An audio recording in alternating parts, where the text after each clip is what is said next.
Hello, everybody, and welcome back to We Bought a Mic, a podcast about the Bone Temple. We're doing a spoiler review of the new 28 Years Later film and some catch-up. Welcome. My name's Ernest. My name is Hunter. And I am, of course, below the waist Samson. Yeah. Talking about that Bone Temple.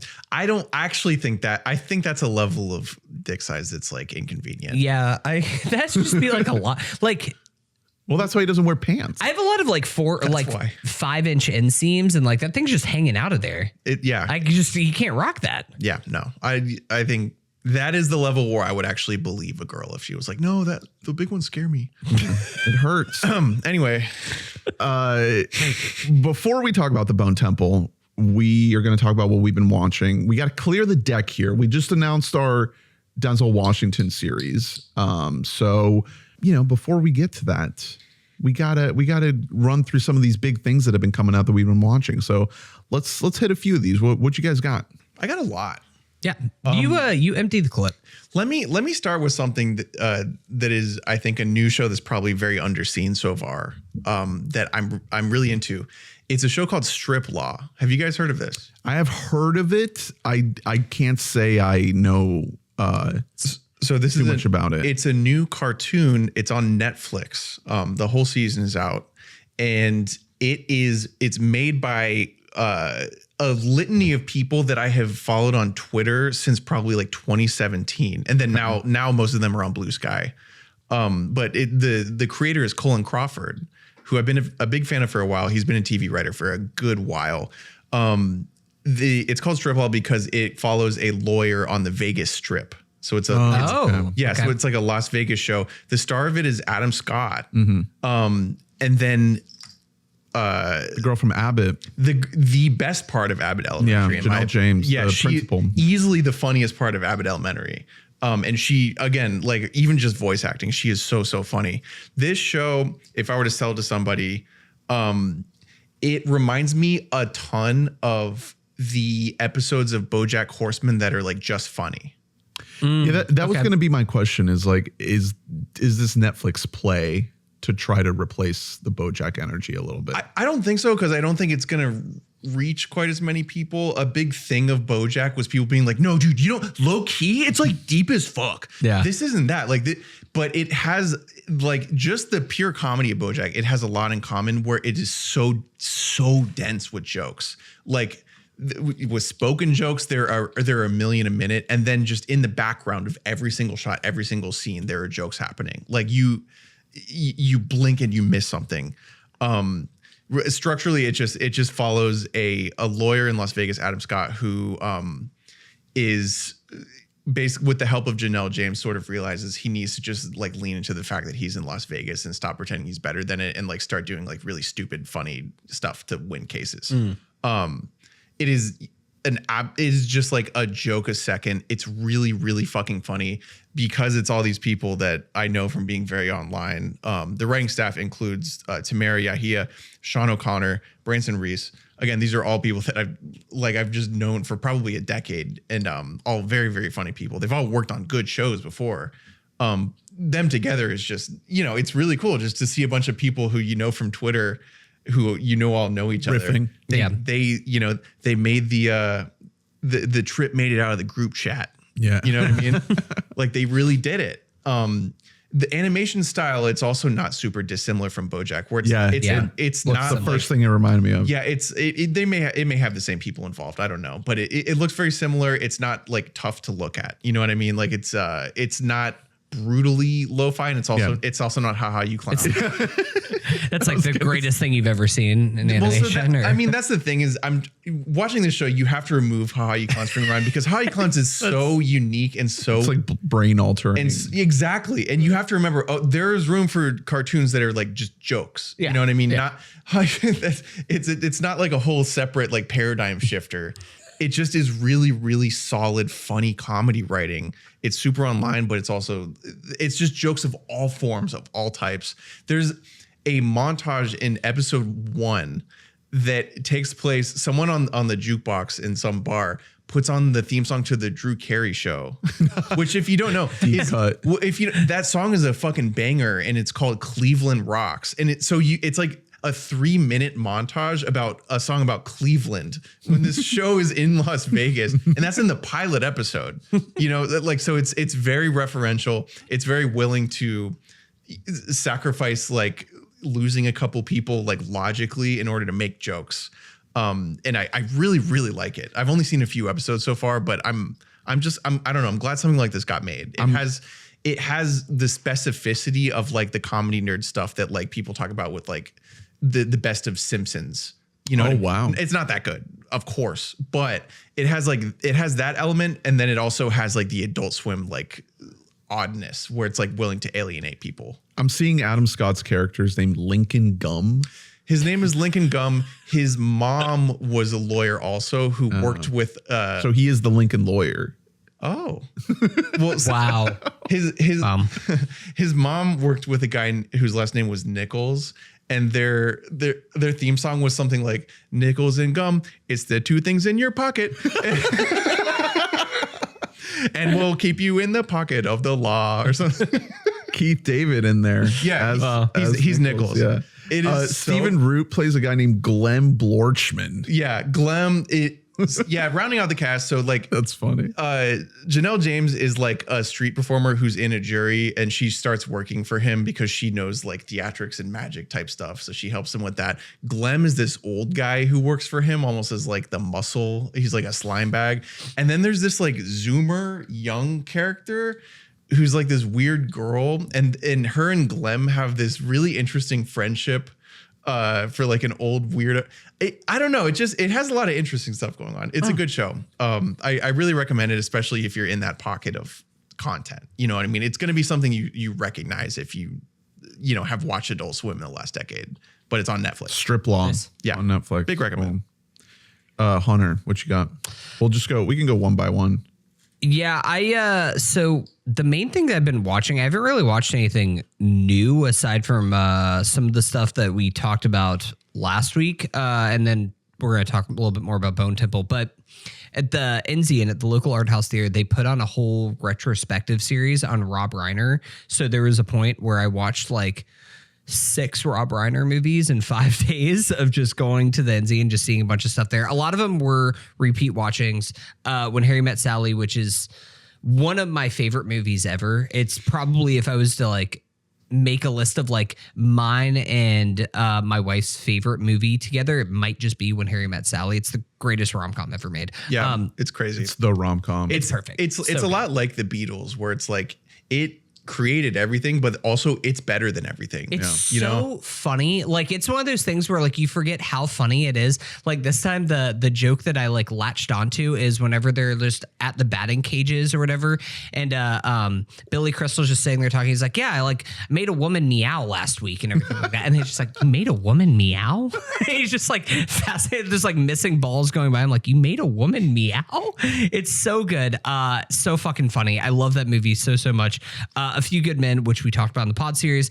I think that's like one of my favorite screenplays ever. I know Aaron Sorkin is like, he's fallen off the wagon. No, when he had it too, it's, and by it I mean cocaine. Yeah. Meth. It is Crack. so good. Kiefer in here just being just an absolute shitbag. It's funny that he actually pops up in a couple of these movies. Rob had saw what made Kiefer stand out, which is that he's a kind of an unlikable scumbag of a person. But perfect movie. Love that movie. One movie that I definitely saw as a child, but I don't really remember a lot of, so it was pretty much a new watch for me, was Stand By Me. Which I don't think I've ever seen it. Floored me really on this watch. Like, absolutely blew me the fuck away, and is like kind of a borderline perfect movie. It's a King, right? Stephen King. Yeah, it's a King movie. It is a movie that's like King kind of made, like based somewhat on his childhood. It's following 4 kids on their search for a dead body, just to try and like see this dead body that's there, and they want to be the ones, because one of the kids' older brother like finds the body and stuff like that, and they want to be the ones to discover it and take to the news, take to the police that they'll be on TV and everything else like that. But really more than anything, it's just about these like 4 kids going on this journey and this like pivotal point in between junior high school going into high school or middle school going into junior high, like that age of like tween, where you're starting to become a little bit more like cognizant and like aware of the world around you, and specifically aware of like what your circumstances are and what your privileges might be, and maybe like your friends that you have right now aren't going to be your friends forever because you're smarter than them, so you're going to start taking different classes. What do you mean, Hunter? What are you telling us right now? I'm wondering if I'm starting to outgrow you guys, is what I'm saying. No, but there's some really tragic stuff, especially like with a couple of the kids. They're like seeing bits of their home life, but through a child's perspective on them, of like revering your parents, but also hating your parents. Reiner was a very, very empathetic director. That might be his biggest strength, is he's really good at putting you in the mindset, if not just the perspective of his characters. So that's not a surprise to me. Also, cast-wise, very fun. Dude, I mean, the main 4 kids, of Will Wheaton, River Phoenix, obviously. River Phoenix in like one of the best child performances you'll ever see in your fucking life. Corey Feldman, incredible. Jerry O'Connell. It's a great, incredible movie. Cannot recommend enough. It also is like 85 minutes. Like it's a breeze of a movie. It's actually a short story by King. So it's very, very short. It was called The Body. Yeah. Good call changing that. Stand By Me. That's a better name. Yeah. Incredible movie. Incredible last line. The Body, and it's a bunch of little boys. Well, no, that's Steven, it, you certified freak. That's it, where the orgy happens. Yeah. Yeah, seriously. A new watch for me was Misery. Had never seen Misery before. Misery rules. James Caan film. It's so fun, dude. Dude, James Caan, Kathy Bates, unreal. As just like this chamber piece between the two of them. It's just them. And it's just them just cooking on each other.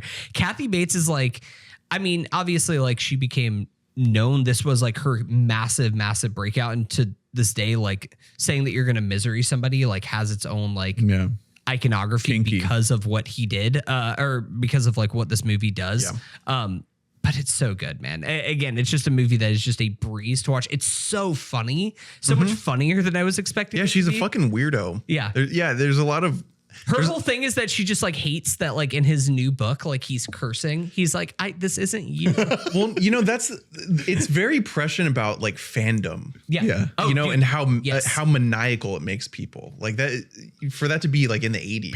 Parasocial relationships. Yeah, really. It's just a cool movie. Also, it's great uses of James Caan, who like in real life was like checked out and angry, for him to be a guy who's just stuck there when like that's what he was on set of all of his movies. Was this King trying to like say something about his fans? Like, did he write this at a point where he was sure? I'm sure if we look at where this book came out in his filmography, then that's I mean, it's like it's coming after me. It's his Stan, by Eminem. Yeah. It's him being like, you guys need to chill out. It's great. And to your point, in a post The Last Jedi world about the dangers of fandom and people not playing with your action figures the way that you want them to play with. I think genuinely one of the most iconic, like not quite gore, but like brutal to watch injury scenes of all time. Dude. Gnarly. There's one that's like, oh my God. Where it just hurts you, even though you've seen way worse shit on film. It's a Misery. It's like a borderline masterpiece for how simple it is. Well, Hunter just talked about 3 movies, so let's go back to you, Drew, since you only brought up one thing. Sorry, I'm loser. Sorry. I went rapid fire. Well, do you have more Reiner? No, go ahead. Good. One that I want to bring focus to. Not that it needs it necessarily, but where are you guys at on A Night of the Seven Kingdoms? Have you seen it? I haven't seen any of it yet. I think it's great. Ended. Yeah, I really like it. The finale just came out. We haven't seen the finale yet. I am biased though, because I am kind of like the slop one of the 3 of us. I will just watch all of these, no matter the quality. Slop. Yeah, but I'm just saying like realms can easily be relegated to slop. It's like slop. It's like it's kind of heading in that direction, you know, especially with the bloat of we didn't finish with Game of Thrones. We had to do House of the Dragon. And now here's another one. It's like, obviously Game of Thrones will forever be this high mark, even with the lesser episodes and seasons towards the end. I don't think that House of the Dragon did enough to bring people back or to give people enough of a different flavor. Well, no, that's the thing. The different flavor aspect is really important. Hot D just feels like B tier. Worst Thrones. Yeah. This is a different thing. Yeah. Like it feels different. I'm not a Realm head and I'm not a Thrones head even. Yeah. Like I actually don't really like House of the Dragon. I've seen a good amount of it. Despite, you know, I was never all the way in on Thrones, despite watching a good amount of it and knowing that it's like a masterpiece for the most part. This show fucking rocks. Yeah. Like it really, really rocks. They did something really interesting with it. They're doing shorter episodes. They're like around 30 to 40 minutes. Shorter episodes, lower budget. Yeah. And just zeroing in the smartest move possible is despite the fact that it does very much exist in the Thrones world, even though it takes place, I think, in between the two. In between, Song of Ice and Fire and then House of the Dragon. Yeah. So there's plenty of that where like if you know stuff, like it's good, but this works completely on its own in a way that House of the Dragon does not. Yeah. Like House of the Dragon, you have to It's see building Thrones. up. Well, the House of the Dragon is based on a book that George wrote as like a history book. It's not the traditional narrative. Mm-hmm. It's more of just a recounting of the events as if it was almost like a textbook. Yeah, it's like a lore thing. Yeah. And so that's not what this is. This is a novella. Yeah. You know, a little short story, a little side quest. And I don't know, you know, I know to an extent the tone of that novella is funny. This show is really funny. Yeah. Like it leans, particularly the first few episodes of it, I was absolutely floored because it genuinely feels like at times you're watching like Monty Python and the Holy Grail or something. I mean, literally, it's like silly in the beginning. The cut to title, they don't do the whole title sequence, but the cut to title is a poop joke. Yeah, man. It's him shitting himself. It's like, it's shockingly silly. Yeah. But as things escalate and as things grow in scale, it gets Thrones. It remembers to be Thrones. Well, it gets more serious. And the penultimate episode, which you've seen, yes, is like, oh my God, it's some of the best action direction I've ever seen. Wow. Yeah. like straight up, like sound design wise, especially, you know, you talk about how the sound cuts out and visually how you're seeing things through his mask. And even the flashback stuff to his youth, all of that works. The entire show works to such a clip. I think one of the biggest reasons is because it's so stripped down in terms of what story it's trying to tell. It's not trying to, it ends up tying into the bigger world, but the basis of the story is just, it's Dunk and Egg. You start with just this one idiot guy. Dunk. He's this really big dumbass. He looks just like Josh Homme from Queens of the Stone Age. And the entire thing is he's just an idiot he was like a servant to a knight and that guy just died. Mm-hmm. And allegedly he knighted him right We before never he died. see it. I doubt he did. Yeah. But this guy is just like, I want to be a knight. You know what I mean? And it just literally is just the logistics of how do I become a knight when I'm just some idiot in this world? Yeah, well, he's wandering around and he hears about this tournament. And he shows up at the tournament. Like, sure. He's like, yeah, sure, I'll do it. And he just meets with various like delegates and people in power. And he's like, how do I do this? Like, I'd love to do this. And they you know, he works his way in. He happens upon this little bald boy, Egg. named Egg, who's phenomenal. This kid rocks. I love this little actor. His name is Dexter Soul Ansel. Little Dexter Soul Ansel. He's awesome. Them as a duo. Excellent. I really hope that gets to continue because the more that's the story. It's Dunk and Egg. I know, but you know, moving on. I don't know. I don't know. Making more. Well, that's the thing. I think they announced that they are making more. Okay. Yeah. So I don't know when this novella ends. Well, I think Dunk and Egg are in multiple novellas. Okay, good. The tales of Dunk and Egg. So this is the Hedge Knight, which is he's Sir Dunk. Sir Dunk.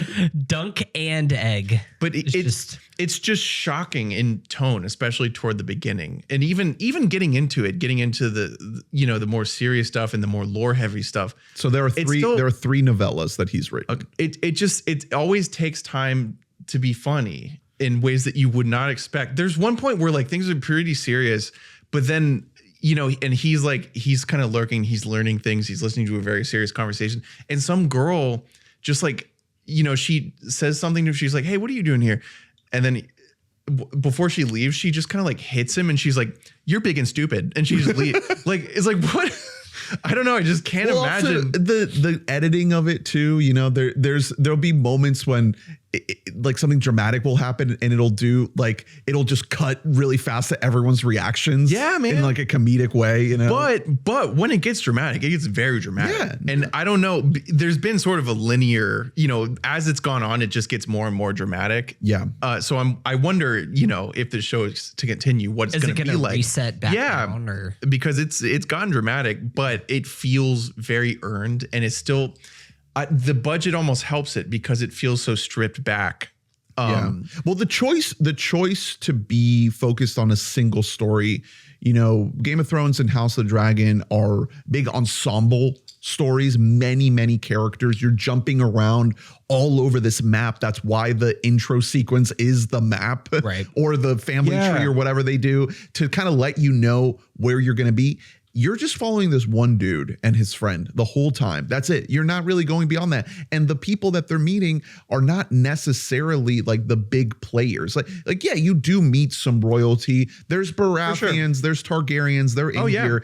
But this tournament that they're trying to get into, it's not like the big tournament. No. It's like some backwoods thing. Well, and also speaking toward budget, like they basically just set up like a Ren fair in like a field. It looks awesome. For like multiple episodes. That's your set. Yeah. And it rocks. And it totally works. Also, shout out to like all the fan cams on TikTok and Instagram and Twitter, just all over social media. Like this guy, there's like a dancing scene in the first episode, and that's just been all over. They just speed up his big lunky ass dancing. That's great. I love this guy. Peter Clapp. Is he in real life? He's got to be like 6'5". In real, yeah. Look, in actor terms, like that's no, exactly. Giant. In the show, like you get the sense he's supposed to be like 6'8". You know, like he's supposed to be a giant. But like, yeah, I'm sure casting wise, you could cast a guy who's like 6'3" even and get away with it. Yeah. They'd use a lot of angles. It's like, I mean, that's like people talking about Jacob Elordi and they're like, no, Jacob Elordi, he's really tall. He's 7 feet. Yeah. It's a lot of that. The show itself just he's fucking 6'5", rocks. 6'5", 262. Yeah, man. He's built. He's really funny. I really like the guy. Why is there a picture of him in a rugby jersey? He used to play rugby. Oh shit. Yeah, he was like a pro rugby player. Ireland. But yeah, and then also, I mean, I'm lucky because I've had my girlfriend Annabelle just like helping me along the way, being like, and she's been predicting things that have turned out to be true that I had no fucking, you know, she was like, I bet that's low-key. Yeah, there are Targaryen. Yeah, and there are like, revelations. Why? Yeah, and it turns out to be right. Is Annabelle like a Thrones? Oh yeah, she's up on all that. Oh okay. So it's fun because you know you start out with this fucking guy who's shitting himself by a tree, and then slowly you get absorbed into the larger world, and you're in on this journey. Very, very cool show. Also, we're gonna talk about the Bone Temple. We've got a cock in this that rivals. There's a major cock. Rivals Samson. Yeah. Whoa. I mean, okay. It's bigger than Samson. Flaccid. Shout out to great show. Sir Harlan. Big Harlan. I've seen everything Thrones related, so I'm gonna watch this show. To be honest, the finale snuck up on me. This was one of those things I was like, I might catch up on it, and then only 6 episodes. There's 6. Yeah, that's it.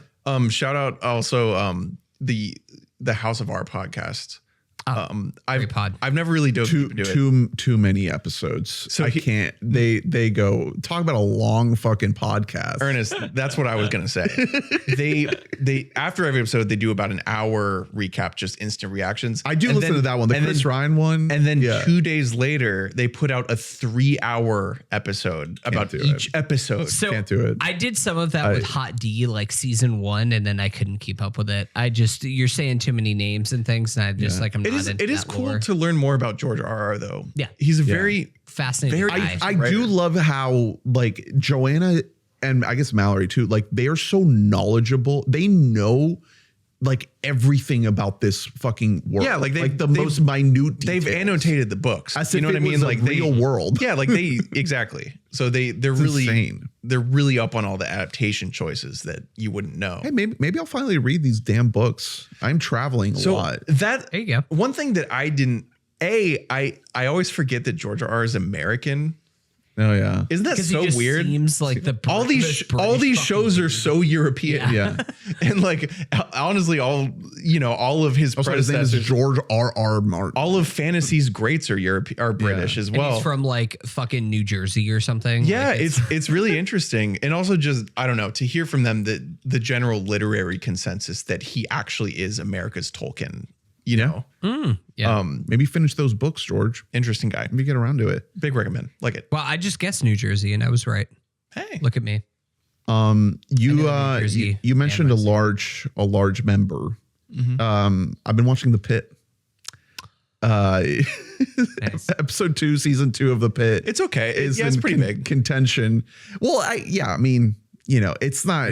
You sound disappointed by the cock that you saw. Do you remember how big Sir Arlen of Pennytree's fucking dick is? We're gonna have to this is sounding like this is a new Wabami category. Is cock of the year is gonna have to be a thing because now we have 3 contenders and we are in February. That is shocking. The patient in the pit cannot compete. I am talking just strictly in terms of camera time devoted to close up on dick. That's all I'm referring to. So the Pit comes out on Sundays, yeah. Thursdays. Thursday. Okay, so we're both caught up then. Yeah. I have not watched an ep yet. I want to. This is a show that I do want to binge. No, I mean a lot of shows like this kind of snuck up on me, and Knights of the Seven Kingdoms. I wish I hadn't caught up. Because now I'm gonna have to not watch for 3 weeks to have a couple of the binge through again. This was How deep into the season are we? Well, How many episodes are there? Okay, so we're at the halfway point then. So I was I guess so. on our listeners, if you're subscribed, if you're on our Discord channel, we do have a spoiler chat for The Pit. And I brought this up in there like a month plus ago where I watched the first episode or 2 and I was like, I'm definitely not going to do this every week. Like I'm going to wait. This show is way better when you can crank out a few. Yeah. Even if it's like 4 in 2 days, you know what I mean? Not just like 4 in a row. The passage of time makes so much more sense if you binge it. Well, they're doing works way better. like these little, and I guess they did this in season 1. These little cliffhangers that you have to just keep watching. You can't just not keep watching. Well, and also it's not like there's an A and a B story. There are like 7 consecutive stories you have to keep track of, and you can watch the the little previously on, but it just works better if you can binge it. So I've been waiting. I don't remember if this was so pronounced in season 1, but in this season, it really does feel like one big story. You don't really feel these demarcated episodes. Like this is the episode where this happens. No, it just feels like one long thing. Season 1 was the same. Yeah. Like this stylistically feels really similar to season 1, which is a testament to them. Like they know how to make an assembly line phenomenal show. A couple things I'm really digging. This new doctor that's supposed to take over for Dr. Robbie. Took a minute. I'm digging her. It's just she's got this AI thing going on that's definitely going to kill somebody. They're setting it up. So she's bringing like generative AI into the ER to be like, hey, you can save some time taking notes if you just use this Chat GPT. She doesn't say it's Chat GPT, but she's a digital note taker. She uses the term generative AI. And it's already percolating like, it's making things up. It already fucked up. It's misdiagnosing. It's great because when the season starts, we automatically don't like her because we love Dr. Robbie so much and he doesn't like her. But they kind of want to fuck each other a little. Once that happens, you're like, okay, maybe I don't like you. Also, B, like within a couple episodes, the pattern is established that like Dr. Robbie's going to have to learn a lesson here, which is that like the way he does things isn't necessarily the right way to do things. Yes. Like there's going to be they're going to mesh. Some changes maybe have to be made. It's going to work. We have all the same major players as last season, except for Tracy of Feature, Dr. Collins, who her real life departure from the show is strange. And she moved to Portland. Still not really clear what happened behind the scenes. But everyone else, I think our main cast, especially the people who were students last season, I think they're all performing better this season. Dude, I'm loving Santos. I think she really stepped it up. Her performance is objectively better this season. She's a better actor now. I do think Nurse Dana is still like untouched. Well, like she's by far the best part of the show. Catherine Lanassa, incredible. I've heard from multiple people in my life telling me that they don't know about her. They don't think she's doing too great. Kill yourself. I'm talking to my own mother right now. Just kidding, Mom. But Catherine Lanassa she is so special. Is running away with so many scenes. She is so special. In this season, the accent, her accent has intensified to the point that I don't understand her anymore. She was basically on task. I don't care. She went to task. Man, how are the like local Pennsylvanians feeling about all the representation that's happening in television lately? I don't need to know what she's saying. You know, it's like beyond words. Has Mohan now? I know that you're a big Mohan hater. Not a lot of time devoted to Mohan so far. I wonder why. I'm hoping. She's not a great actress. That's okay. What they've done is they found a nurse who looks identical to Mohan. And they're just giving her more time than it's Dr. genuinely Mohan. shocking to see. They found this girl who looks like it's Mohan if you put her through one of those Pixar Snapchat filters where she looks more like a baby, like a kid. Also just changing her race somehow. You're going from like Indian to black probably is what's happening here. It's like how AI is racist, so it just combines all the people of color. She looks a little like Charlie Kirk.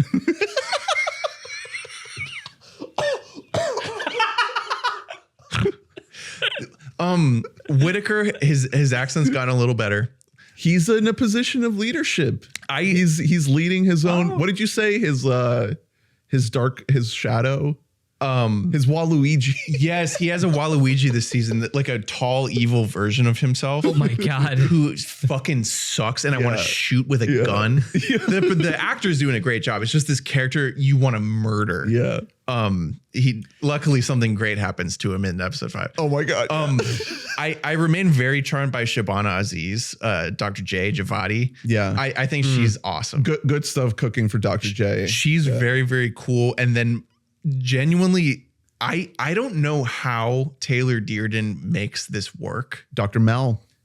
Good stuff here. She is so over the top, like silly, like she's like in a different show. She's so funny, but there's like a drama to it. Oh yeah. That's the thing is there's a tragedy, but like every single time she's on camera, she steals the scene. She is so good. She's dealing with something this season. I'm really appreciating the things that they're seeding very early on that you can tell are not going to pay off until many, many episodes later. Like obviously this is one day that we're seeing. So something that gets brought up at 7 a.m. is not necessarily going to pay off until 7 p.m. Right. You know, so you have this long gap of episodes where it's just hanging. Yeah. Right. And she is clearly like, we're going to look back on this season. My hope. And she's going to be like one of the standouts because of what they're setting up for her. Yeah, that's the thing. Like just to spoil, like she has a deposition that's going to happen on this day because like, you know, sometimes ER doctors get sued because you don't do everything perfectly. And so she's dreading it. I really wonder if we're going to see that. We've never left this room before, the ER. I kind of doubt we're going to see it. If it's in the hospital, maybe it's in the building. Maybe. So Dr. Langdon. Interesting what they're doing with him. They're humbling him. So he's back. This is his first day back. It's been 10 months. Okay. And this is his first day back. He's been in like a program and stuff. Got it. Dr. Robbie was hoping to go on sabbatical without Dr. Robbie does him. not fuck with him anymore. Yeah. Like Dr. Robbie is still not over it. Everyone else is a little more willing to, you know, take him back in. I'm still not 100% on Patrick Ball. He's a little too pretty. He's too pretty. He doesn't look like a doctor, man. He looks like a soap opera guy. He looks like a. We talked about Chris Pine in our Denzel. Exactly. Review. He's a perfect mix of Matt Bomer and Homelander. Ooh, like a perfect mix. Yeah, like the jaw implants of a Homelander. But I do hope that what this show decides to do is like just when you thought you were going to care about him, he's going to do something even worse. Oh, that'd be fun. That would be so fun. They did do a version of the one thing I said I really wanted after season 1, which is like a doctor who's like heart is not in it. They do have a student in this season who's like, this just isn't her thing. She's still not necessarily like a bad doctor, but like, she's like, yeah, no, I don't want to do this. Yeah. Which I appreciate that. You can't have them all be perfect. But yeah, Langdon, I kind of get it because there are people who are like this, and there are plenty of hot doctors out there. The worst line read of the season still goes to him. I don't know if you remember this, Ernest, but he walks, he's been busy. He made an admission to a patient. Oh yeah. And then he has to go around. He's busy. He comes back in and he goes, so about those pills I stole. It sucks. I think there's a lot of that this season. I think this season is trying to be a little bit more TV. I think that a lot of season 1 was trying to not be so much TV and be a little bit more documentary to some extent. And I think that this one's like, let's lean on what works for a TV show. Let's be a little bit less realistic. They now have like more of a multi-season. Yeah. Well, and also the turnover was really fucking quick here. Yeah. Like it's been, what really was 10 months. Yeah. Suddenly we're back. Like Langdon was gone in real time, basically. Yeah. It's still, still one of the best shows like of the last decade. All right. Love it. We have time for like maybe one or two quick other things if either of you want to throw something out there. Hunter, you got anything? I can talk about one other thing so not what I've been watching, but what I've been playing. And I might even check back in on this in another few weeks after I played more of it. But I started playing Clair Obscur Expedition 33. Game of the year. The most coheed ass title I've ever heard of a video game in my entire life. Clair Obscur : Expedition 33. Are you kidding me? So this is made up a lot of buzz last year. A lot of people like loved it, but then around the Game Awards time, this is now like one of the most decorated games ever. And a lot of like laymen were like, what the fuck is this? Like, I don't know what this game is, this weird French game. I started playing it last weekend or so, and I have not been able to put it down. Once we are done with this podcast, I'm going to go home and try and bang out like another hour or so because the shit rocks. It is a turn-based RPG, but it's really what makes it fun and engaging is the story and the world that it's in. To make kind of to oversimplify it, it's in a little bit of this sci-fi world. It's set in kind of a French type setting, where French type. It's French type beat. It's France. It's very like French based. It's a French studio that French made the realm. game, but it kind of starts almost on this island, and you're trying to make it to the main continent. That's happening here. Basically, there was this apocalyptic event that happened in this game. That's occurred by this antagonist known as the Paintress, that is causing this yearly what's known as the gommage, which is every year at like this ever decreasing age, people who hit that age die. They like wither away into ash. So like it will start and it will be like it's been here for 35 years. So like there's a big 65 on the counter. If you are age 65 right now, you just like perish. You become dust right now. Sounds great. And this sign me up. The group that is going down, this is now Expedition 33 because it is now happening. Anybody that turns 33 is dying. Once a year, this small little town is sending out a group of expeditioners out to try to like kill the Paintress, figure out what's going on in this world. But because there have been all of these other expeditions leading up to this, 67 expeditions before this, you can see a lot of the remnants that they've left behind. The story is incredible. It's so well acted. One of the main, a lot of them are just like kind of big like voice actors, but the main one is our boy Mr. Daredevil himself. Charlie Cox. Charlie Cox, yeah. Is playing our main guy. it's the gameplay of it's really cool. It is a turn-based RPG. It's similar to something like a Persona, but you play with like different characters and they all have like their own unique skill set that all feels really fun, really engaging, that like you want to just like fuck people up and like get as many like points to like kill people as high as you can while you're doing it, just because it's really fun and engaging. If I was to like kind of compare it to 3 games, I would say it's like a mix of Persona, like Persona 5, Final Fantasy 15, because it has a lot of the like, we just want to journey out into the continent. You're with like a group of pals and you're going to kind of expedition this together, and a lot of Kingdom Hearts to it. Like it has a lot of these kind of fun elements together. That's what it reminds me of. The prologue of this game, kind of made me choke up, even though I'd only been playing this game for like an hour or two. The emotional beats that it is hitting are just really affecting. And I'm only like 8 hours into this game, so I'm sure that I will weigh more in on it as it goes on. But like a lot of the things that's happening with the story are just really, really impactful. And I love it. It's deserving of all of the plaudits so far. So you weren't gonna sag. You weren't gonna be like, boo, bad game. No, it's really great. I've been kind of looking for like a good story-based game for a while now, and I've been really disappointed. I thought that the last couple of years have been pretty dragging as far as like a game that's like story-based, but also just like feels good to play. Like your God of Wars, your Spider-Man, even, where it's just like, this just feels fun to play. I'm not like mad when I have to like get into a conflict or something like that, because it just feels good to like punch and kick your way through this. But also it can be something that is very impactful and nice, strong. I really want to play this. I'm being very strict with myself. I need to make sure I finish Death Stranding too. Yeah, you're still on the beach. Yeah. You got to get off the drafted beach it last year. Yeah.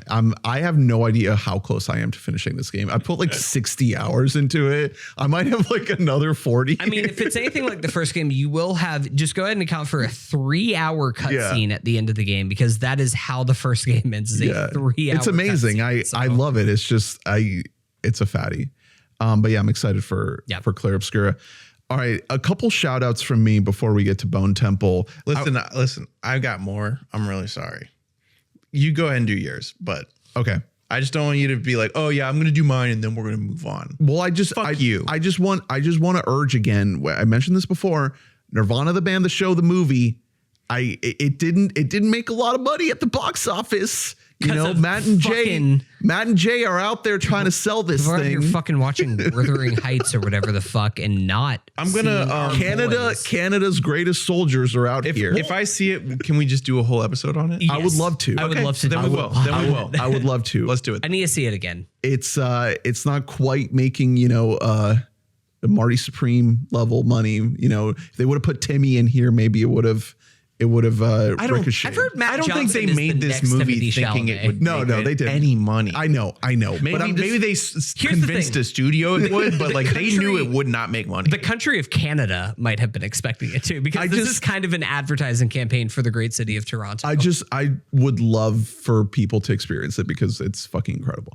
The Muppet Show special on Disney Plus. It's pretty fun. Yeah, I've heard it's good. There's like a little bit of it that feels like a Sabrina Carpenter ad, which is fine. Yeah, I mean, yeah. Did you ever watch the original Muppet Show? Because a lot of that, it's just them there promoting. It's a late night show. It's them promoting their shit. When there's a moment when all the Muppets do their big entrance number, like the show has begun. And the camera is just sweeping through the stage and you see these real life puppets doing their thing. I cried. I just cried because it's beautiful. And I didn't think that this was going to do this to me because it's basically for children, but somehow the magic of it like fully connected with me. Overall, I don't think it's perfect. I think. How long is it? It's got to be like 30 minutes. Yeah, 32 minutes. It's the original song though, right? It's time to play the music. Yeah. It's time to count the lights. Dude, the original Muppet Show is so fucking good. Like that show is aged. But just so the way they shot it, it's so crisp, and you can just tell that you're there. Like these are the actual Muppets. They're alive. They're real. It's beautiful.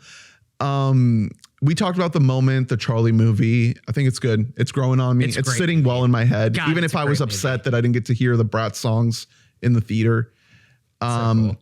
I didn't get to talk about how much I didn't like Good Luck, Have Fun, Don't Die, which is the new Gore Verbinski movie. Kind of a disappointment. I don't know how much you can say a new Gore Verbinski movie is a disappointment because he's not like one of the main guys. But I was hoping that this would be like, there was a chance that this would be one of my favorites of the year. And it might be the worst movie I've seen this year. Oh. Yeah, it's tough. I do like Sam Rockwell in it. I do think his performance is fun and cool. And I like what he's going for. And there are some cool aesthetic elements, you know, some of the set design and so kind of like the look and feel of the world is interesting. But overall, I couldn't get behind this one. It's a bummer. I was hoping I was really wanting this one to hit. And it didn't quite get there for me. Send Help is great though. Send Help. Really like that.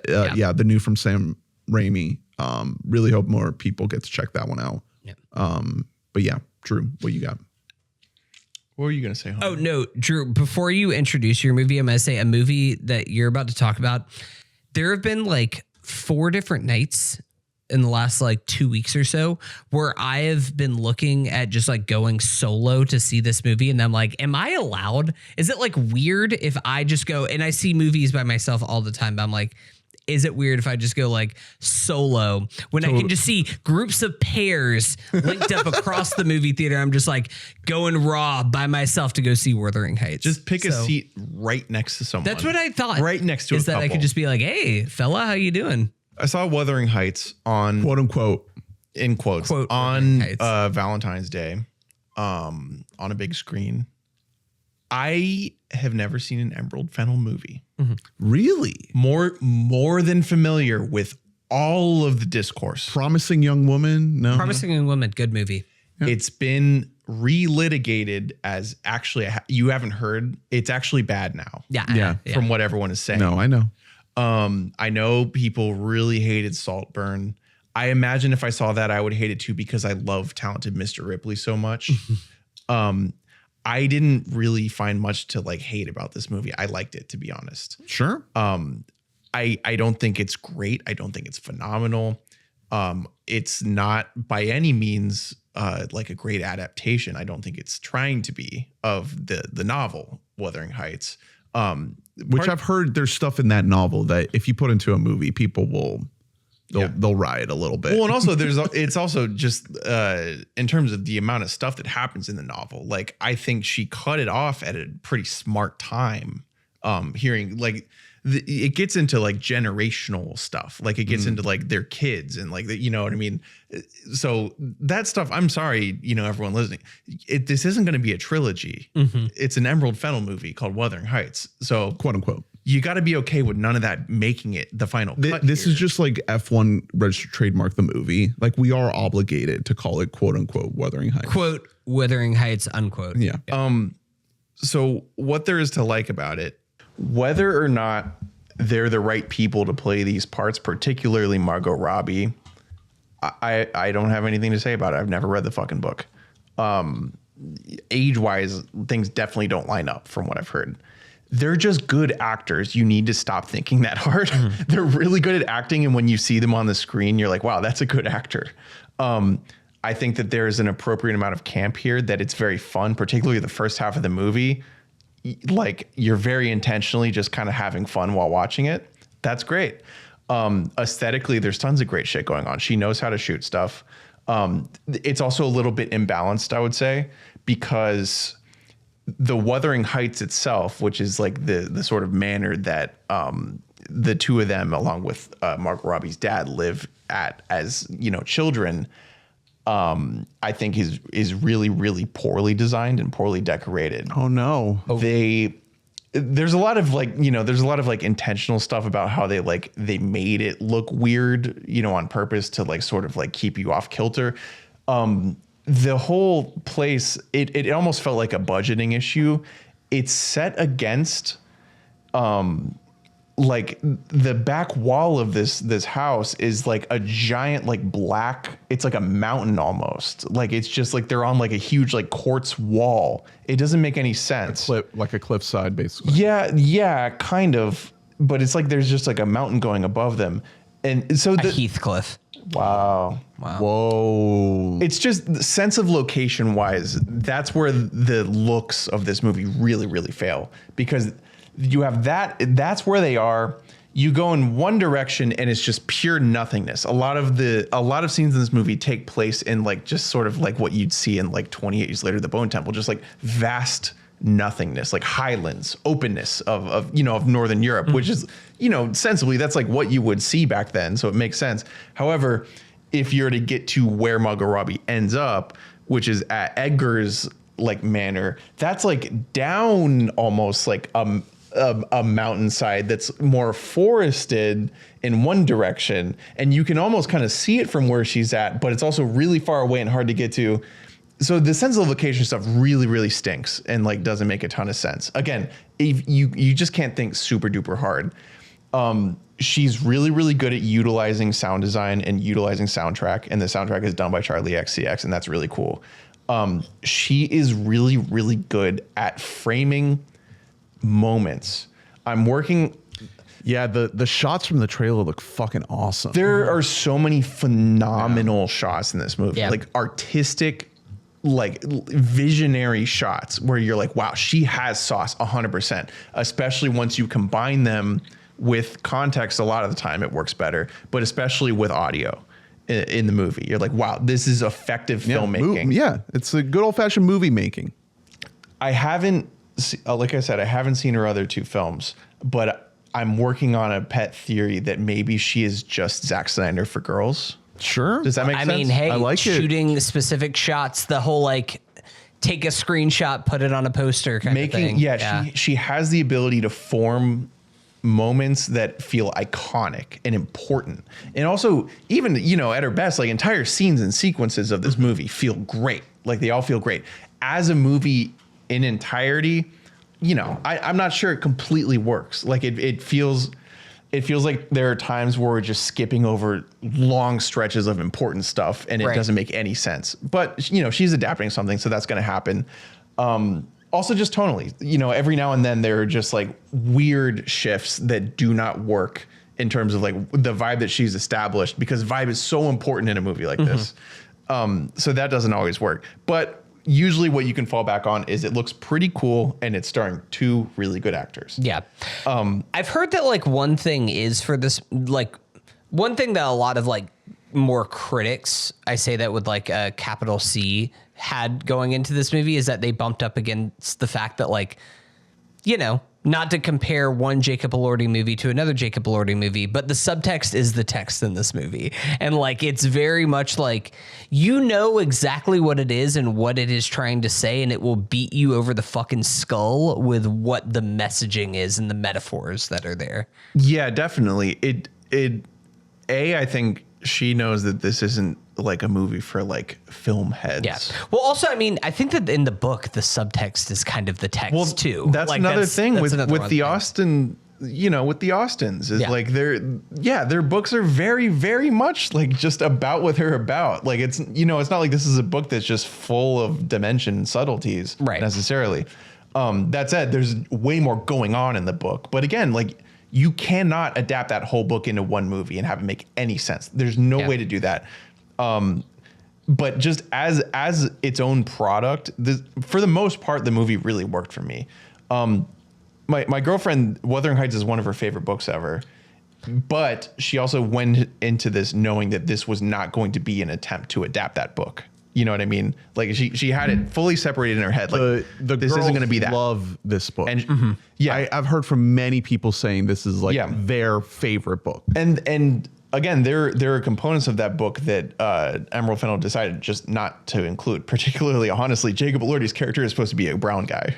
Yes. And it's Jacob Elordi. Also, like kind of poor and disheveled. Is that part of No, the, yeah, that definitely is. Like there are amounts of classism. People, a lot of the qualms that people have are based on like characters that got done dirty, blah, blah, blah. This is an adaptation. That is true of every adaptation that's ever been made. So I'm not upset about any of that. As its own product, I wasn't satisfied at all with how Hong Chau's character was resolved by the end of the movie. There are issues you could have as its own product, but I think I think before the movie came out, the at least the film community was ready to hate it. Because of Saltburn. Yeah. Because everyone's just continuing the same fucking bullshit from Saltburn. I think also there was a little bit of Emerald Fennell, like, I think there's, and this has even happened a little bit in kind of the more high-minded, like, not even the critics, but like the other people in the industry of like, did Emerald Fennell like deserve it? Or was it just a thing of like Promising Young Woman came out at the right place at the right time? It was a COVID movie. It came out in 2020. And so therefore, like, I remember loving almost that movie. by default though, that movie got like 6 Oscar nominations. Yeah. And so it was the thing that's like, this is her first movie and now she's just like here. And then Saltburn was kind of things just kind of lined up. Where it is a little bit of like, people are like, they were ready to push back against it. I think of like, you haven't deserved to reach this point of acclaim where you've had like all of these like big hits now at this point. Yeah. It also, I mean, But that's stupid. That's a dumbass argument. And also that is like the trajectory of like every male director who's ever lived. Yeah. Zack Snyder. I think some part of it is, you know, because of that. And also just how young she is. I do like someone like her getting kind of moving up the ladder, right? Like Wuthering Heights is 100%. a step above Saltburn, which is a step above Promising Young Woman. Whatever she does next, I think will be interesting. No, exactly. And there, at minimum, there's plenty also going on here that is interesting. And there are plenty of moments that do affect you emotionally. But for a lot of the movie, it does kind of feel like you're watching a really cool music video. To, you know, honestly, Zack Snyder. Not to compare. that's what I'm saying. I think, is this not a solid theory? Yeah. I know. I like the Zack Snyder comp. I think that's a good comp. I think that like not to compare her to another like woman director, but to another like one of the most prominent female directors that we have right now. But in like Greta Gerwig's rise, it was like we're gonna make something that's kind of a coming of age type story with like a Lady Bird or Your Promising Young Woman. Make a literary adaptation with like a Wuthering Heights. Next thing Greta Gerwig did was Barbie. So like, is that what is in Emerald Fennell's like in her lane? Is she trying to do Something big commercial. IP at this point? Like what, or does she want to stay more in this like either literary adaptations or keeping things original? Because I mean, to what you've said, like this is a quote unquote literary adaptation, but it's very much an original idea. And the fact that she is keeping things original, I hope that she does stay in this space because that's more interesting always when directors and filmmakers. I also think it's Margot Robbie. You know, Margot Robbie is a producer on this movie. I think it's a lot of her. She's the, I mean, this is her project and she picks Emerald Fennell to direct it. no, well, I don't know, but she is the one that she came on as a producer and then insisted that she play the part because age wise, it doesn't make any sense. But It's supposed to be like a teenager. But I'll say it one more time. Listen, it's good actors, and you maybe just be happy with that. Yeah, because you don't get that a ton of the time. And I'm really in on Jacob Elordi as just a great actor at this point. Shout out Allison Oliver, Task. Oh, nice. Hey, She's great in Task. I like a day later, I was looking at the movie on Letterboxd. I had no fucking clue it was the same person. Nice. She's so different. Wow. So shout out to her. Also in Saltburn. Yeah, decent movie. Really quick, The Traitors, easily, this is my first season watching it, easily one of the best reality shows out there. It's not even close. Really, really fun, so campy, so over the top. Alan Cumming is like serving. It's a really fun show. You guys got to get in on it. I know. Are you going to be ready for Doomsday? Because this is leading to Doomsday. What? Alan Cumming in Doomsday, Avengers Doomsday. Jesus, The Traitors. Christ. The Traitors will return in Avengers Doomsday. Jesus Christ. It's a really great show. There are a lot of really simple, like sort of like game rule fixes that would make the show better. And so for that reason, it gets frustrating at times, but it's a really fun show. There was one thing I was going to say about The Pit that I just remember when I was just looking this girl up.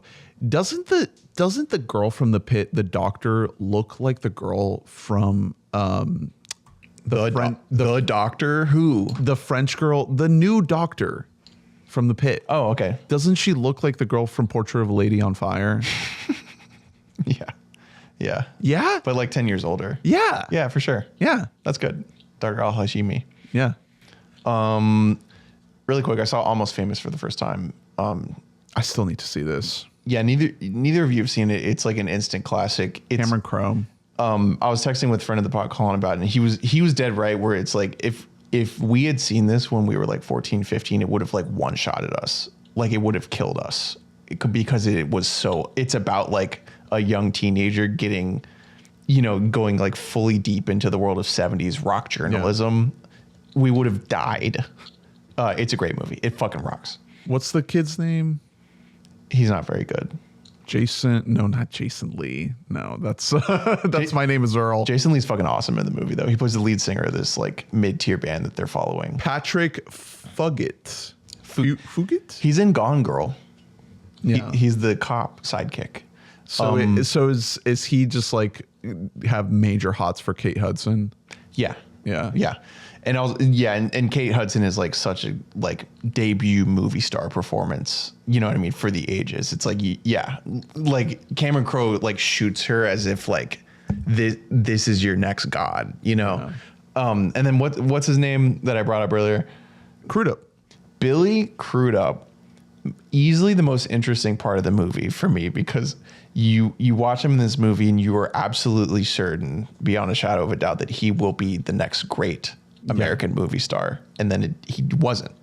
So you compare this band to Deep Purple. So he would be basically like the main guy from Deep Purple. He is role wise in the way he looks, because he doesn't look how he looks now in this movie. Part of it is just he's got like crazy hair and a mustache because he's playing a 70s band from it.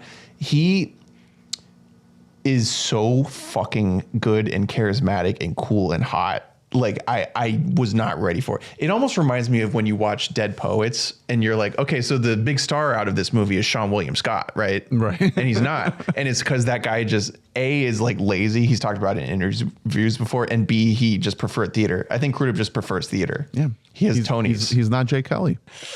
It's a really fucking awesome movie. It's so, like all of Crowe's best, it is corny and yet you don't care. It just works. Great film. I need to see it. This is a big blind spot for me. Same. I gotta pee really quick. With how much I love Jerry Maguire. Kate Hudson, people are big mad about her Oscar nomination. Sing Song Blue? Song Blue. Song Blue. I will never once get the title of that movie correct. Song Blue. It's a Neil Diamond song. Yeah. Neil Diamond sucks. Sorry. I'm like, okay. Don't tell that to my mom. I didn't want to say that, but All right, so let's get into the new film from Nia DaCosta. It's called 28 Years, The Bone Temple. Later. 20 years later. I keep calling it 28 Years, The Bone Temple. 28 years, 28 years of The Bone Temple. 28 years. I think they kind of fucked up with this title a little bit. They did. Yeah. 100%. The movie really flopped at the box office, and it is a fucking awesome movie. I think it's because of the title. The title has a ton to do with it. I've brainstormed a little bit, and I don't really know the best route to go, but to call it The Bone Temple. That's a good move, but also people have to know it's a 28 from the world of 28. That's the thing. There's no works so well for Ballerina. That's the thing. There's no 28 story. There's no clean way to do it. But here's the part. It implies that you have to have seen 28 Years Later, which is a little bit true. I mean, this is going to be a trilogy that are like immediately sequential. So here was the real problem with this movie was it got dumped in January. Like everybody was like expecting this to be, and this is kind of a theme for just January as a whole this year, is I don't think people were ready for Dumpuary to be good. But when you tell me that the sequel to your movie is coming out 6 months later in January, I expect for it to not be good. Mm-hmm. Yeah. Like that is just it's the like general a signal audience of we don't have faith in this. I think if this came out in like October, I think it actually could have been good. Even if you don't change the title, I think the 28 Bone years Temple, it's was- like, ooh, it's spooky. 28 years later was June. Yeah. How did it? I don't think that it should have been released in June either. I think that How this did is like it a do? September. How did 28 Years Later do? Not great. yeah, at the it box did office. okay. And you know, So a sequel coming out that- 7 well, months later. even a year later though, like we've established, like the only way to title this movie is to imply that you need to have seen the one that already didn't do that well. It ended up doing okay. Yeah, but so it's just going to end up being a fraction of that no matter what you do. Yeah. You're cutting off the top. It opened at 30, the first 28. It opened at 30 and it ended up grossing 70 domestic, 150 worldwide. And that's with like a relatively big Yeah. name director, and it is the first the first one in so many years. Yeah, that was Boyle. Boyle's not back for this one, but they consolidated a lot of the production. You can tell that obviously it's some of the same cast. They probably shot in a lot of the same locations. Oh, yeah. It was shot like sets. pretty much concurrently, I'm pretty sure. Yeah, like back to back. Yeah. They needed to call this movie, hey, it's Ralph Fiennes mostly. Hey, and so to that point, the reason why we're starting this with how can we fix the marketing of this movie is so that people can see it is this movie fucking rules. It's so good. It's so good. I think for me, it's clearly better than 28 Years Later. Like that is where I'm at with it, is that for me, it is a full notch above 28 Years Later. So many of my issues that I have with 28 Years Later, the staccato feel to it all, the feeling of, it's now been like tired at this point, but comparing it to feeling like 3 episodes of television, all of that, it just feels so much smoother in this. Like the transition. No, the you're world right. That's there. This feels like a movie. The thing that it definitely does. The thing that you lose is actually, even though like you lose the arrow kill cam. you lose that the kill cam. You also lose like having a protagonist. Like this movie doesn't have one. Yeah. I think Sam. I think,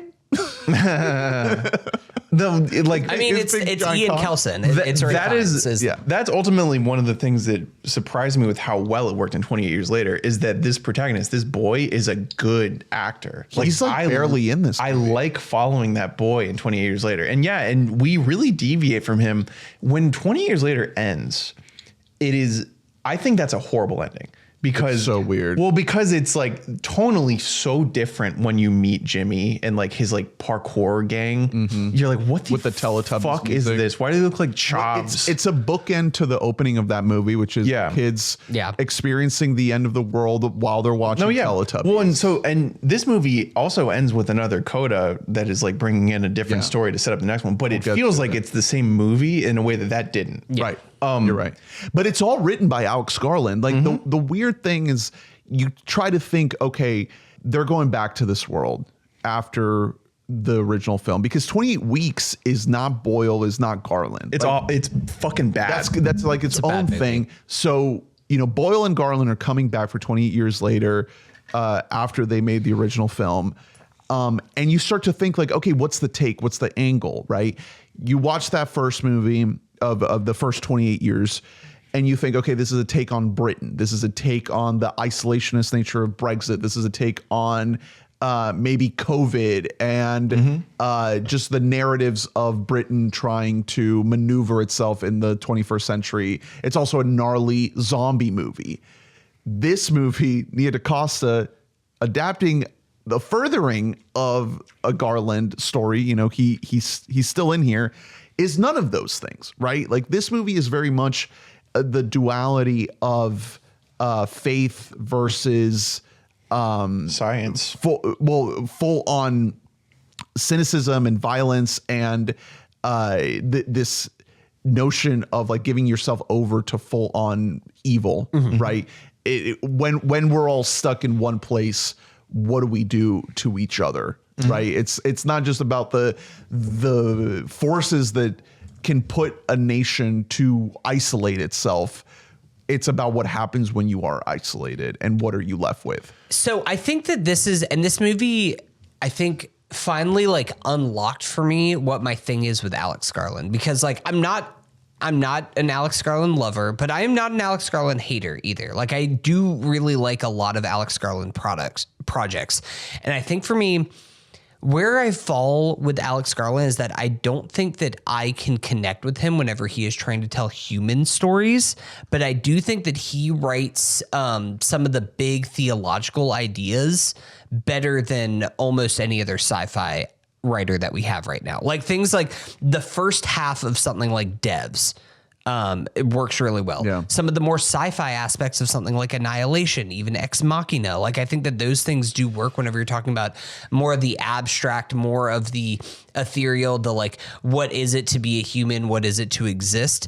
Whenever he is trying to make stories that feel more human, and I mean human as far as like two humans connecting and having a connection with each other, that is where it just feels like water and vinegar for me. And that's where I can't relate to him when he's trying to, even in a moment like where a lot of people really love 28 years later, like the whole plot thread that we have with Alfie's mother, with Spike's mother and everything like that. I just could not relate, like I could not get fully invested in it because I don't think that he writes human connection as well as I would like to see. I mean, he definitely doesn't. Another thing that he's really good at that never gets heralded enough from any good writer and director is writing action that makes sense.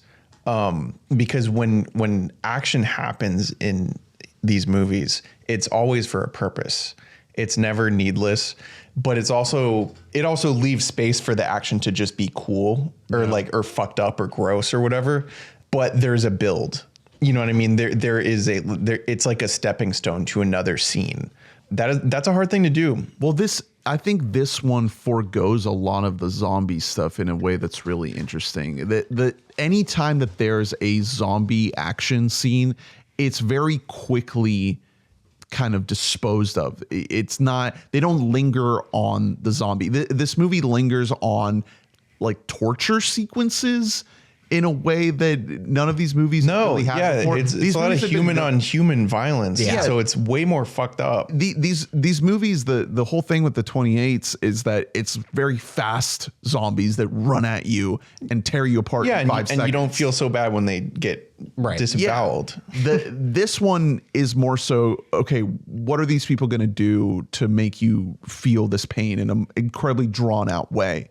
But I think, I'm still trying. It's been a minute since we saw this, but I'm still trying to toss around. Like, do I like this more than the first 28? Because 28 years, the way that movie looks is unlike anything else. The way it's shot is unlike anything else. There is this episodic quality to it, but it has this energy and this feel, this like ferocity to it that is very unique. This movie, what I love about it is that it completely flips that and gives you this really human tenderness. Yeah. The best scenes of this movie are Ralph Fiennes like dancing to Duran Duran with a zombie. Yeah. Like a sedated zombie. Like what? It is incredible what they do here, where they kind of, you have this like really difficult torture sequences that are kind of hard to watch, very hard to watch. But the thing that sticks in my head is these human moments. Like the Ralph Fiennes character is trying to heal these zombies and trying to connect with them and trying to figure out if there's any humanity left in them. And that's some of the best stuff in this movie. And maybe then saying that where Garland doesn't work for me, maybe using the adjective human is not the right one for this, because I think that you're right. Those quieter moments are the points that fucking soar in this movie, is like them having those like existential conversations, but it does feel more genuine, like two humans coming to each other.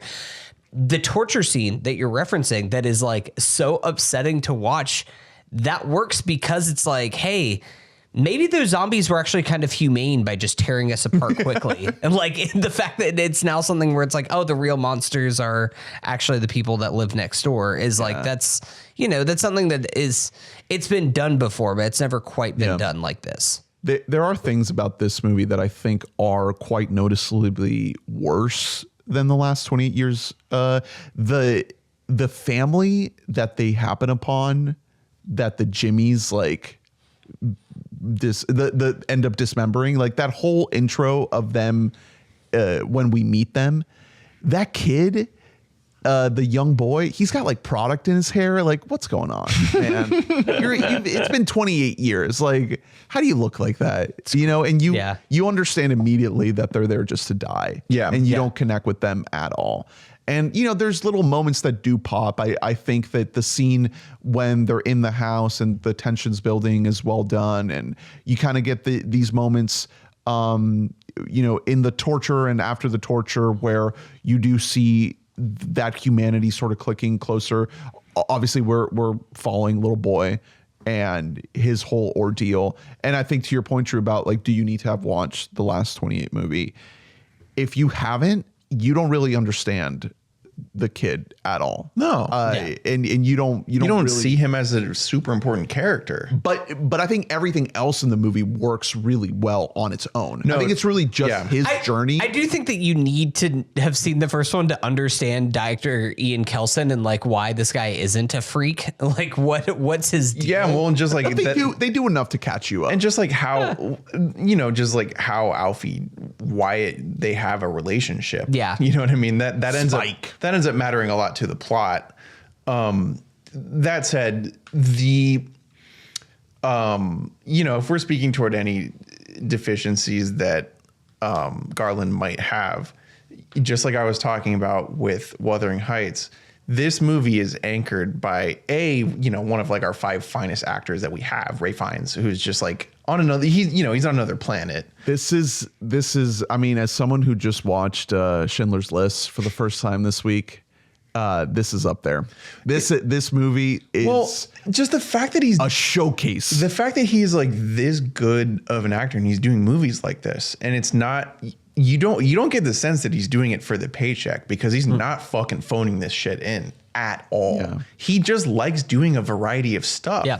And you usually don't get that when someone is like a borderline like DDL level, like I mean, as good as we got. That's what makes him so cool, is like he'll do Conclave, but also he's like, yeah, I'm Voldemort. Like he's got the range to I'll do the menu. genre. Yeah, and the amount of humanity that he brings to anything that he does, you know, in particular the way that he's able to ground this insane looking and acting character, like even if he's the most grounded character in these movies in terms of being able to articulate what's going on and how he feels, this is a wildly, even though he's a doctor, this is a dramatic fellow. You know, with his music taste, you get a sense of that. Just the fact that he's built this ossuary. This is a guy who Bone Temple. Yeah, it's just a guy who sort of like has a flair for the theatrical, to the point that it makes sense at the end of the movie when I don't think that Jack O'Connell asked him like, hey, will you like, hey, put on eye makeup, like do a whole music video thing. Yeah. You know what I mean? Hey, but do you have any like Metallica records back there? So this is a spoiler conversation. We're going to spoil the Bone Temple. We recommend you see it. It fucking rocks. We got to talk about this conclusion sequence. Before we do that, though, the other big twosome, because, you know, we'll talk about Jack O'Connell too, but Ralph Fiennes in the Alpha, their scenes together carry the first half of the movie. This guy, I hope I'm pronouncing this. Yeah, Lewis Perry.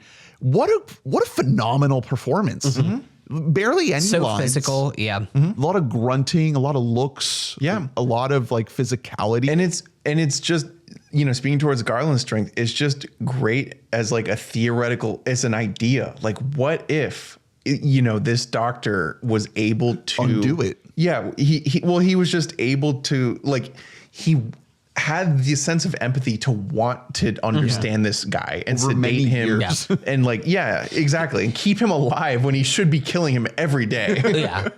It's something about like having the knowledge too of just the like, you are the alpha, but also it's because you possess an intelligence in you that gives you potential. And also that you're more like, you're less like the other herd of zombies that are all around. You're that are already completely halfway brain dead. there to Yeah, the- exactly. It also says a lot about where Kelson's at, because he's like a deeply lonely, sad man. He needs a friend. Yeah, he just wants a homie. And so you get these scenes of just them being homies, even though one of them can't talk and is just like on drugs. It's like Calvin and Hobbes. They're just being boys. It's so compelling to watch, because Fiennes is just, he just is, but also just as an idea, it works. It carried me kind of through the first half of the movie, because as an idea, I love the Jimmies. I love, you know what I mean? It's just following them. Like you said, I think that first family they run into, It's bad. it felt kind of boilerplate. Yeah. I like it's fun. I like for what the it is. concept. I couldn't do the Teletubby dance. I couldn't get past the product in his hair. I was like, what is going on? Where'd you get it? I just, as a concept, Explain. the Jimmies as an idea are really, they're fascinating. You know what I mean? To be like, oh, what if like all these people are so young that like one that was had a little bit of memory before things started and is just very convincing and is a bully is God. The way they explain that or further explore that is fascinating. Because Yeah. you see it. You're like, when he's having that whole conversation between Jimmy and Kelson, like when they're just being real with each other. It's the best part of the movie. It's so good because it's like, yeah, you understand this little boy saw his dad, the preacher of the town, lead the army of zombies. Yeah. Like, of course he's going to think He's like, yeah, no, my dad is the my dad's devil. dad's Satan, and it's my job to torture people to honor him. Like it also, I mean, it speaks toward Jack O'Connell, because like there's what a great performance. yeah, because it's way over the top by nature. Like the way that he's introduced at the end of the last movie is so over the top. Yeah. They're doing kung fu on these zombies. You know what I mean? It's so goofy. The shit they're wearing, and the humanity he brings, especially once he talks to Rafe, when you really lock into the fact that he believes what he's telling all these people, and he's just a grown child. That is really important to that character. He's not just like a plain evil person. He just is like a dumb grown child who sucks. Yeah. Like, if you've ever met an 8-year-old who was kind of a piece of shit, like what if that guy grew up and like had power over other people?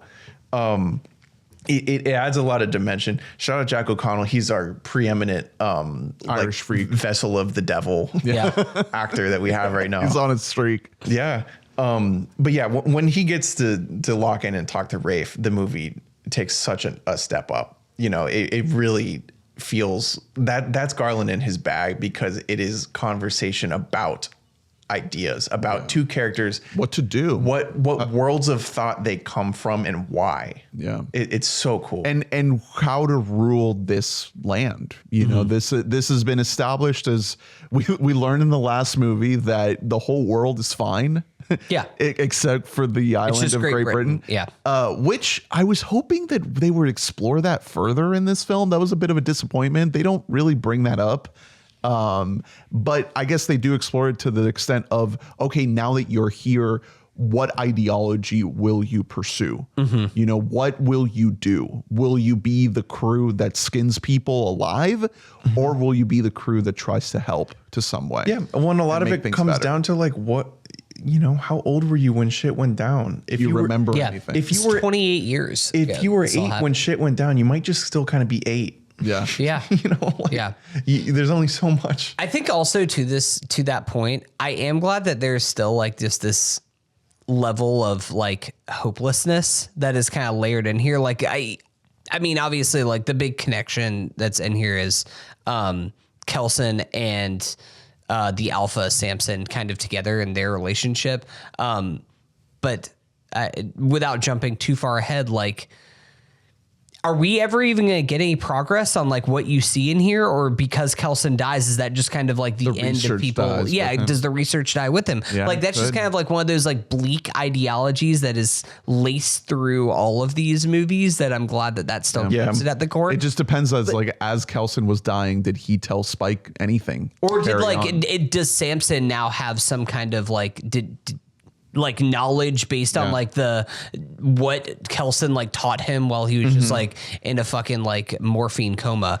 Yeah, because people have pointed out that there were multiple lingering shots on a field of poppies. Yeah. That's what he's giving the alpha is So you could opiates. subdue himself. Well, so it's just like, if anyone knows that that's what you need, Yeah. then, Maybe he'll get it. You know, Yeah. if anyone knows, but we don't know. The moment where Kelson is like about to kill Samson, basically that whole like exchange that they're having there, and he looks up and he says "Moon." I just had tears. Moon is like Moon is like a so good. goosebump moment. Yeah. You know, It's so good, it's like a man. chills moment. Like you were like, no fucking way. Nia DaCosta does a great fucking job with this movie. She's a good director. There's Yeah. simplicity to this thing because there's a lot of signs that point to this being like kind of an offshoot of the last movie.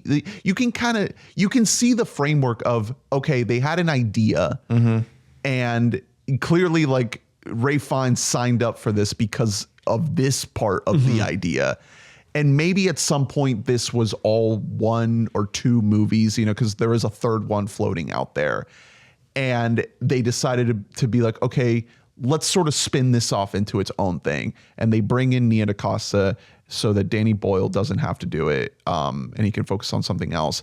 What a great choice, because she really knocks it out of the park. Obviously, there's a lot of carryover visually with the last one, but this feels like it has its own separate identity. The way music plays into this story, all of the needle drops in here, Radiohead, all the 80s new wave. The everything in its right place needle drop should not work. Right. We've really good. heard that shit so many times. It's reaching the point of overplayed in movies. Yeah, and it just works. It just works. It here. just hits because she directs it so competently. And she has a lot of tricks up her sleeve. Like, you know what I mean? Like, there's still tons of style going on here. It's not like Danny Boyle has like the blank checkification thing where he can do like insane shit that you shouldn't be allowed to do, like the kill cam. You know, it's frantic. There's a patience to this movie. You know, as you're figuring out what Kelson is doing,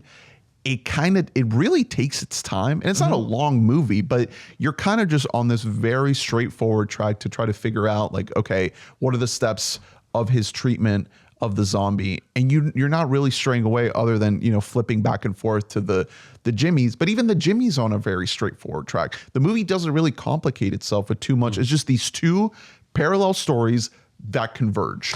This movie did make me feel like, because if the third one in this trilogy happens, which I think that it will, I hope that it does. I don't know if they've actually done any kind of filming or anything. They haven't. For it, aside from it just being written. Do you know how fucking mad I'll be if they're not a third? Yeah. You can't fucking end it like that. I feel like there has to be a third one. I don't know who is going to fund it, if Sony will put up for it again or what. But It's like, probably Netflix. that's kind Sure, of seems fine. to be I the don't thing. care. You have to make it. It has to be made by somebody. I did feel a little bit after seeing this one, like, you know, Danny Boyle did do some really cool stuff in 28 Years Later. I kind of want to see a third person take on Act 3. Like, let's have a different filmmaker for each story Garland. here. Let's fucking go. Let's fucking go. Yeah, the hit rate is so good. How about the guy who fought in the Iraq War? Oh, Should get okay. him in here. Yeah. Okay, yeah. He fought in the zombie war. It's all in super early stages, like not quite existing, but the rumor is that it would probably be Boyle. Yeah. For the final one. People think that's going to be Boyle coming back to like finish the job, which is We got it. fine. No, let's bring back everyone who worked on 28 Weeks Later. Let's do that. Let's do Jeremy Renner. It's his directorial debut. So yeah, like I was saying, it's these two parallel tracks.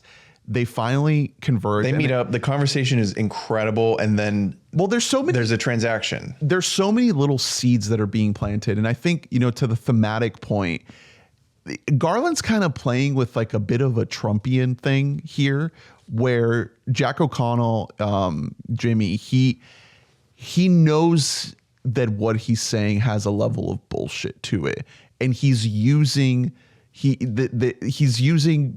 the devotion, the faith, the religion as this tool to manipulate people, right? Obviously, like, Trump is never invoked in this movie. This is in a different world, but Garland clearly seems to be interested in a guy who is like so deeply evil. and his evil is based in this form of manipulation and using faith and religiosity to further that manipulation. Literally for just his cause. Literally exactly like Sinners, just like his character. Right. Sinners. Yeah, exactly. Identical. Yeah. And so I don't even necessarily like, I don't think that it's Trumpian. I think it's just any kind of like fascist type person in power. Like this is just in the history. Yeah, the cult of personality. A lot of all of this is very deeply stewed in like British and like their whole like Brexit. guilt. Yeah, the guilt behind something like Brexit and the conservative push that's happened in that country. Maybe the Whigs are a bit of a Boris Johnson nod. Well, it's we talked about this when we talked about 20 years later. It's Jimmy Savile. Jimmy Savile. Jimmy So if you look up Jimmy Savile, like that's just what he looked like. Which I thought that they would bring that up because there's that one scene when they're talking and they're trying to remember back to the time. I would think that would be the avenue to be like, oh, why are you dressed like Jimmy Savile? I feel like that was more of just like an in thing because also the all right, or what is it? Is it all right? What's it? How's that? How's that? Oh, Yeah, how's how's that? that? Like that's another like Jimmy thing that he does. But also wasn't he like a pedophile something too? Like that was a whole other thing. So that's the other thing that Garland is wrapping up in here is that it's the pedophilic.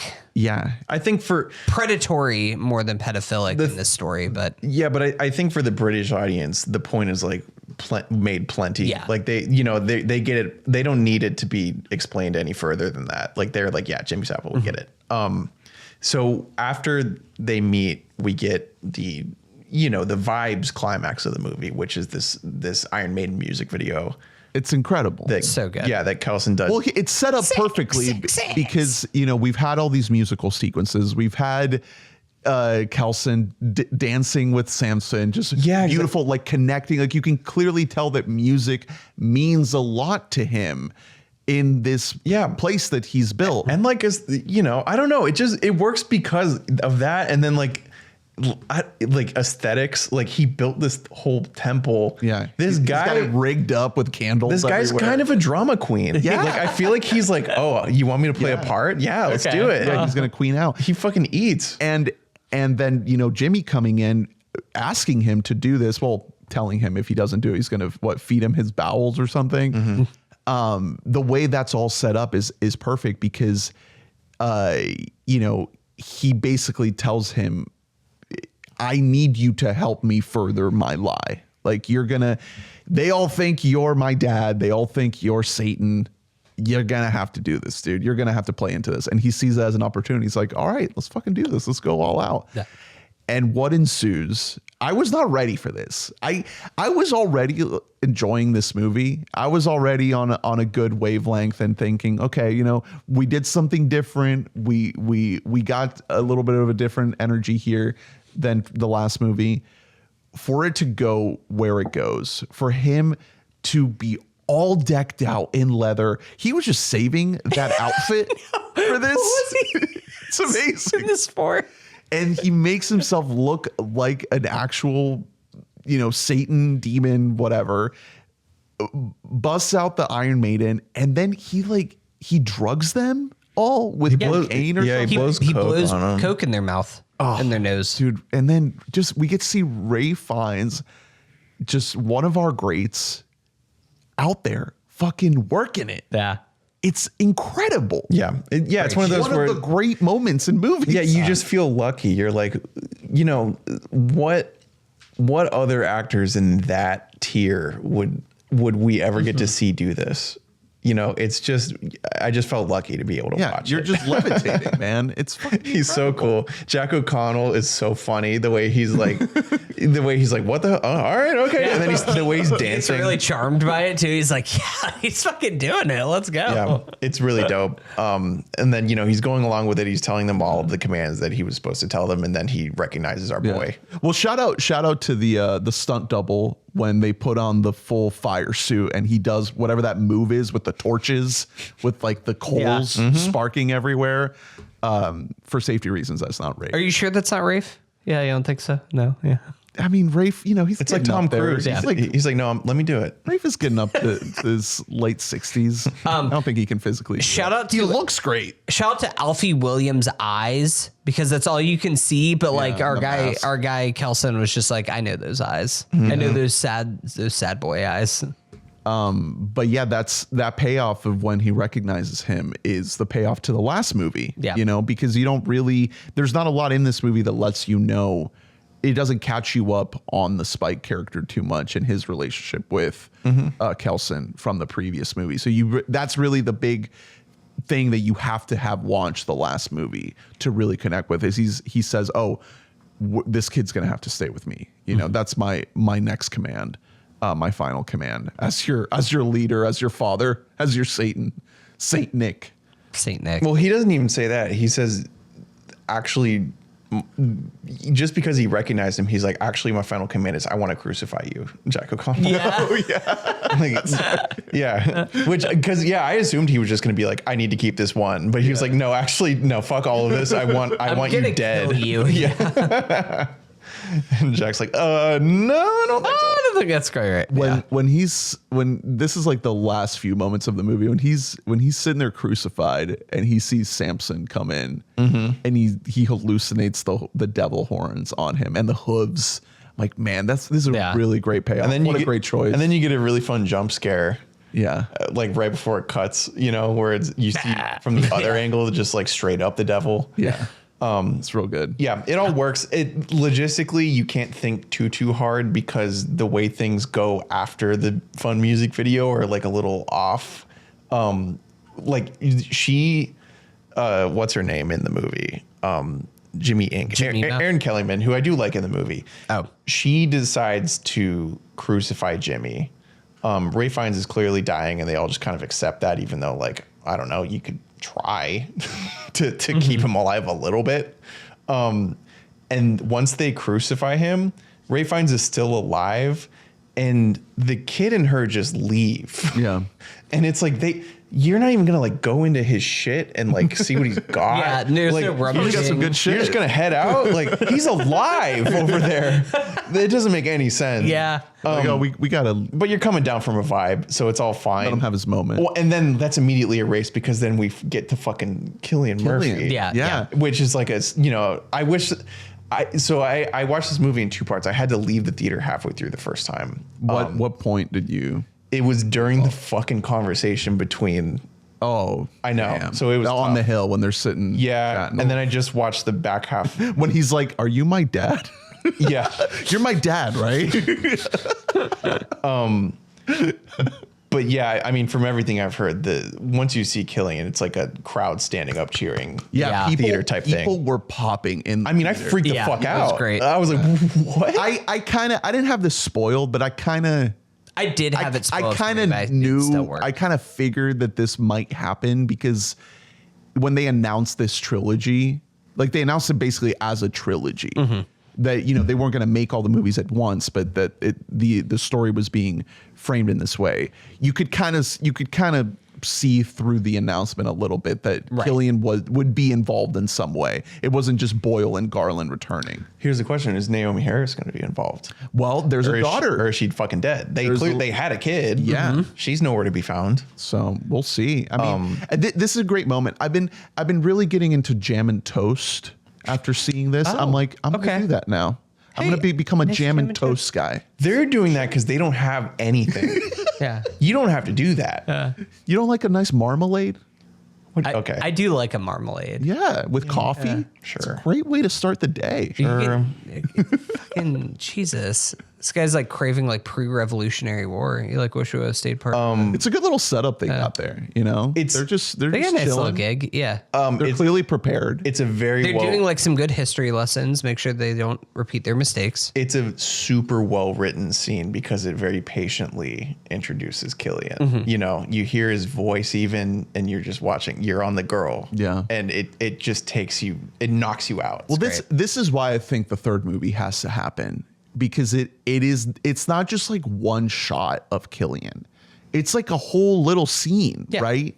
Like he clearly wants to do this. He's not just cashing in, right? And if he's going to cash into a fucking Peaky Blinders movie, he has to do this too. He just won an Oscar.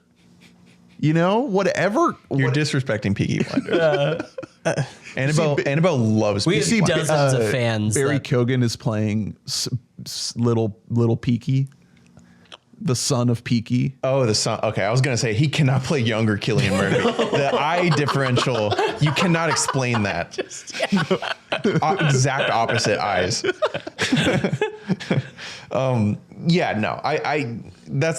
I don't think that there's any way, morally speaking, you can give him us in this final scene and then not give us the next movie. They have to. You gotta do give it to us. I'll kill myself. But this movie really fucking tanked. Yeah, it did bad. What, 58 on a 65 or something like that? It opened to like 8 million. 58 million, 57.6 million worldwide, $63 million budget. That's bad. Especially that's not accounting for marketing or anything else like that. Now, hopefully this movie just went to like streaming, like PVOD this week. And it'll be on Netflix. I could see this movie doing numbers once it actually gets on streaming because of like the good word of mouth and people seeing it. This movie also, another thing that we like kind of touched on it, but didn't talk enough about, is that this movie is gnarly. Like this movie gets... Well, the torture sequence is really... Yeah, I mean, it's tough. intense. And for a lot of people, that can be kind of a lot. And so like, this isn't just like a tell all your coworkers to go check out the Bone Temple. Also, the opening scene is a guy getting stabbed in the groin. Yeah, and just like bleeding. It's on Netflix, like it's that's tough. A lot of blood that's coming out of that leg. Like, and you just watch him bleed out. Yeah, you also watch him bleed out. And so I do think like maybe it's tough for like some audiences on Netflix, but also this is gonna find a home too by those people that are just like the freaks, the little freaky boys, the sickos. They're gonna come out here. I mean, it's going to be very important that the both of them end up in the same place for streaming. You know what I mean? Well, it's Sony, so it's Netflix. They get like if they're both on Netflix together, then absolutely people are gonna watch. You know, that's how it takes off. And I have faith that it will. I do think the first half of the movie is a little tougher just because the Jimmies, you don't think that there's a lot of depth there, to be honest. Like if we're just following them mostly and it's just a bunch of fucking idiots killing people, it's kind of like, all right. Yeah, you're like, where's the Bone Temple? I was promised a Bone Temple. One of my favorite moments in the movie, one of my favorite writing moments is when Spike is escaping the Jimmies or trying to, and he's with that lady from the family, and she like with you. Yeah, and she like reaches out and then she just pushes him over. Yeah. That's such a good, it's a great like taking advantage of the free will of writing of like my audience doesn't know what's going to happen the rest of the movie. Maybe the rest of the movie is those two, you know? Great little. Yeah, that is a good moment. I also love the Samson flashback when you just see like that one quick second. Train, dude. I don't have any money. And then just like all of them like fucking snap on him. And you see little Samson. That's crazy. I think that's probably the best. So cool. I think it's the best direction in the movie outside of the music video. Dude, it feels so claustrophobic. Man. Like it's great. The only other Nia DaCosta movie I've seen is The Marvels, which was very bad. Or not very you didn't bad. See Hedda it had some good scenes in it. No, I need to. The thing about The Marvels is like that's like a classic fucking movie where you can tell that the scenes that are just actors are good and then everything else is fucking terrible.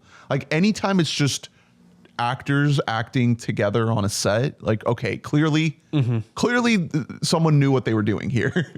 And then when you get into the CGI nonsense, it falls apart. So, you know, I think that good call here, stripping things down and not overcomplicating it. And also, I think she clearly had some say, Well, these movies found ways to deviate. These movies allow you to have a lot of style. Yeah. You know, and there is plenty of style here. You know, it's just coming on, you know, on the heels of 28 years later, which is just, you know, you have to have so much, you have to be allowed to do whatever you want to direct a movie like that. This is still really interestingly directed. I think she did awesome. Love it. I think my gut still tells me I like the last one a little bit more. I don't know. There's something about that, the way Boyle did it, the imagery of it. There's a lot more zombie action in that movie that I really liked. Yeah. Not a lot of zombie action in this.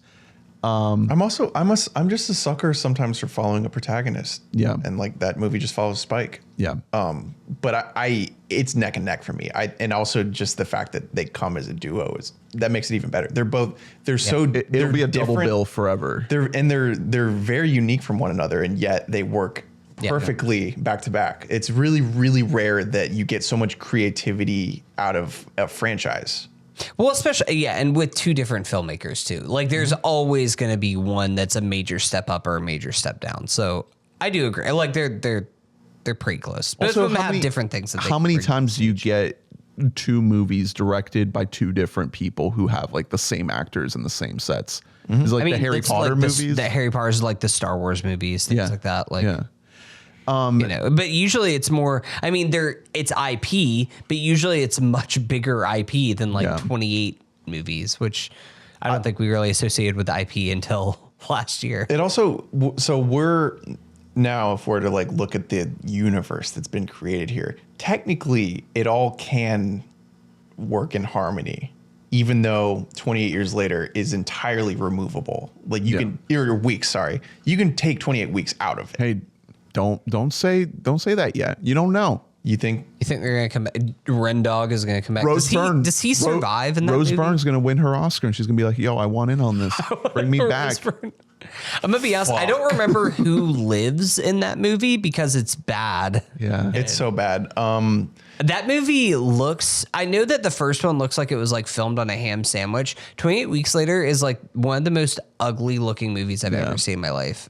And that's why it's good. Okay. Yeah, it looks like the movie Vantage Point.